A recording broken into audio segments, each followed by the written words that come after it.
E na rubrica de Psicologia à Mesa com a doutora Catarina Moreira, vamos agora aqui falar, depois deste curto intervalo, de uma questão que provavelmente nos afeta a todos. Mas antes de lhe divulgar o tema desta rubrica, desta semana, apenas deixar-lhe aqui o nosso endereço de e-mail para o qual pode enviar todas as dúvidas ou questões que tenha.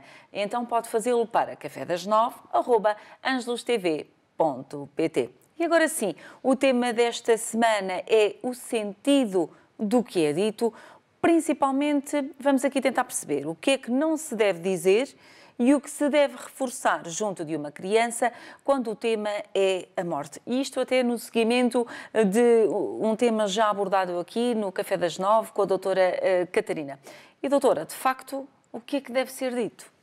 O que deve ser realmente reforçado, e é uma ideia que convém mesmo passar quando o assunto é a perda de alguém muito querido e quando isso é transmitido à criança, o que deve ser reforçado é que se a pessoa morreu terá sido ou por uma doença muito grave ou num acidente também muito grave, muito grande. E porquê este muito? Para que a criança não crie a ideia de que qualquer acidente ou qualquer doença pode levar à morte. Até porque isso iria gerar-lhe naturalmente uma angústia muito grande, uma ansiedade muito aumentada, quando o pai ou a mãe ou alguém conhecido naturalmente tivesse um acidente ou tivesse alguma doença. E, portanto, esses são aspectos que de facto convém reforçar muito quando se transmite a notícia de que alguém morreu ou quando se fala efetivamente sobre a morte de uma forma espontânea, quando surge a dúvida ou a curiosidade da parte da criança. Portanto, nestas conversas que vamos tendo, também por vezes cai-se naquela tentação de dizer que foi de férias, foi fazer um passeio muito longo. Não é por aí. Não é mesmo por aí. E isso diz respeito àquilo que não devemos dizer. E, efetivamente, nós devemos falar a verdade de uma forma muito honesta, muito autêntica, o mais acarinhada possível. Devemos ser, de facto, o suporte para aquela criança que está a passar por uma perda ou, eventualmente, nos casos em que não é isso que aconteceu, estamos a falar apenas da morte, porque a criança manifestou dúvida, não é? E quer saber o que é isso, para onde é que vai, a pessoa que morre, porque é que morre. E, naturalmente, que isto é sempre um tema muito misterioso, não é? Porque até para nós adultos, independentemente das crenças de cada um, de facto nós não temos a garantia e não temos como dizer com toda a certeza o que é que vai acontecer a seguir, mesmo para quem acredita que não termina tudo ali. E, portanto, nesse sentido, é importante que não se passe a ideia à criança de que a pessoa que faleceu, que morreu, que foi fazer uma viagem ou que adormeceu e está a dormir para sempre, até porque lá está. Isto para sempre é muito relativo. Crianças até aos 6 anos não conseguem ter esta noção e para elas, de facto, a morte é algo que é passageiro, que é momentâneo e que logo a seguir a pessoa volta ao seu estado normal. E mesmo depois dos 6 anos, de facto, não é porque se fez 6 anos que se passa a ter noção de que realmente é para sempre ou o que é para sempre. Portanto, isto tudo depende do grau de maturidade das crianças e temos que lhes dar tempo para poderem assimilar tudo isto.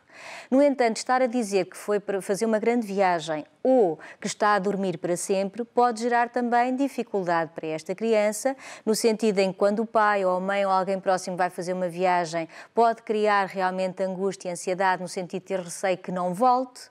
Ou na hora de dormir, esta criança pode ter muita dificuldade em dormir, com receio também de não voltar a acordar. E, portanto, daí ser tão importante, de facto, falar das coisas com autenticidade, com verdade, no sentido em que aquele corpo deixou de funcionar e não vai voltar a funcionar.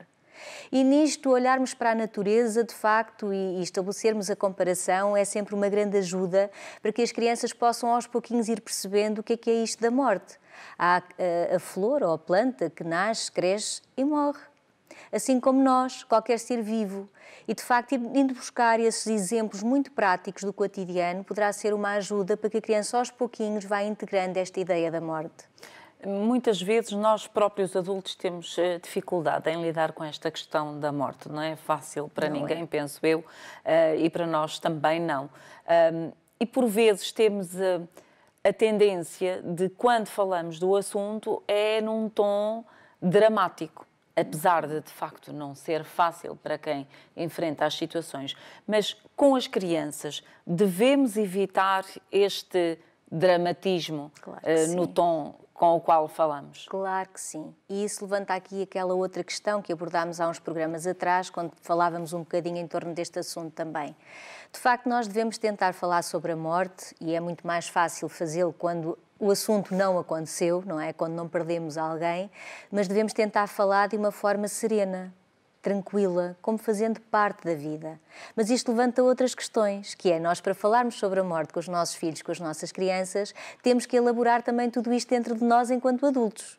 E sendo um assunto que não é fácil, que é complexo, que mexe com muita coisa dentro de cada um de nós, de facto, falar sobre isto de ânimo leve, na maior parte das vezes, não é fácil. E é normal que não seja. E a expressão da nossa emoção, de tristeza, ou naturalmente quando há mesmo uma perda efetiva, o chorarmos, não tem mal nenhum. Agora, tentemos de facto é controlar-nos um bocadinho no sentido de não estarmos desesperados quando estamos a falar sobre isto junto de uma criança, porque ela obviamente que, para além das palavras que ela vai ouvir, ela vai buscar o nosso sentir, a nossa emoção. Não é? E isso também não será muito benéfico para ela, porque vai assimilar as coisas de forma também dramática. E negativa, muito negativa. Em termos dos mais pequenos, por vezes são eles próprios. Nem há situação nenhuma, ninguém na família esteve doente, felizmente ninguém faleceu, mas eles porque ouvem na escola, porque ouvem no jardim de infância, porque ouvem outras crianças comentar e vêm questionar, afinal, o que é isto da morte? E, por vezes, nós pais temos um bocadinho a tendência de olha que assunto, isso não... Depois a gente fala sobre isso. E evitamos ali a abordagem. Isto é correto ou não? Não o deverão fazer. Naturalmente devem estar atentos às dúvidas dos vossos filhos. Não devemos colocar assuntos nem questões que eles próprios não estão ainda a colocar e, portanto, às tantas nem sequer estão preparados para falar e abordar essas questões. No entanto, quando a dúvida vem deles, vamos escutá-los, vamos olhá-los nos olhos e perceber de facto aquela dúvida. E dentro daquilo que nós sabemos, dentro daquilo que também são as nossas crenças, e cada família tem as suas crenças e os seus valores, de facto explicar o que é isto da morte. Mas acho que é sempre muito interessante, de facto, estabelecer essa comparação com a realidade, com o meio ambiente, não é? Com a natureza, porque isso permite-lhes também ter a percepção de que efetivamente é mesmo assim, é algo que eles veem diariamente, não é? A plantinha que murcha no vaso e que não volta a ficar viçosa, não é? Isto faz parte. Tudo o que nasce, cresce e morre. E morre. Em termos dos sentimentos, por vezes temos também alguma tendência de esconder, de disfarçar esta tristeza ou um sentimento tão típico nosso português que é a saudade, não é? E por vezes as crianças, estás triste, ficaste triste e tens saudades de alguém que se calhar possa já ter partido e nós temos a tendência de tentar desvalorizar. Não, está tudo bem. Também, provavelmente, pelo que já dissemos anterior, Catarina, não é por aí. Não é por aí. Agora vamos imaginar uma situação em que o pai ou a mãe ou alguém muito próximo está efetivamente muito triste e tem noção de que naquele momento, se for falar, se for realmente dar a resposta direta àquela criança, vai desabar naquele momento e não se sente capaz de passar por aquilo naquele momento. Lá está, não há um certo, não há um errado. Há linhas condutoras, diretrizes que nós falamos aqui, no sentido, sim, o ideal é falar abertamente, é poder chorar em conjunto, mas tendo em conta que o adulto tem que estar minimamente controlado, não é? E, portanto, nessa situação que eu estava a colocar como exemplo, se não for o momento para aquele adulto, então mais vale, de facto, distrair e não falar naquele momento.